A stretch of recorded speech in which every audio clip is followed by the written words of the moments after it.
અને હરતું ફરતું અન્ન ક્ષેત્ર. વાહ. જો અહીંયા પાછું કીડીઓના રહેણાંક આવ્યા. સાહેબ બધા રસ્તાની બાજુમાં જ છે, તમે જુઓ.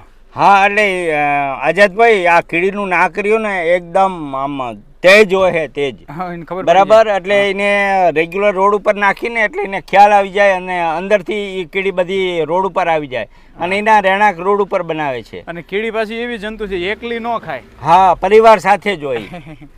અને એક આખો એનો મોહલ્લો હોય આજુબાજુમાં, કીડીઓની સોસાયટી. હા, સોસાયટી હોય, સોસાયટીમાં રહેતી હોય છે.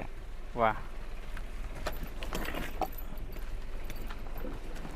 આઝાદભાઈ આ તો બધું પરમાત્મા કરી રહ્યો છે, નહીતર માણસ રહ્યો ને ઘણા આપણે જોવી છે કે સેવાનું કાર્ય કરે છે, પણ શું છે કે ખરાબ બપોર થાય ત્યાં પછી બસ એસી નીચે આરામ કરવા લાગી જાય. આ તો 24 કલાક ગમે ત્યારે આ ચાલુ ને ચાલુ રાખવાનું. બરાબર. જો આરામ કરી તો સેવા થઈ જ ન શકે. બરાબર. બપોરે જીવજંતુ બધા ભૂખ્યા રહે, સમયસર પોતાને પહોંચે નહીં. બરાબર. એટલો બધો વિસ્તાર છે કે એને પહોંચાડવું એ સમયસર જરૂરી છે.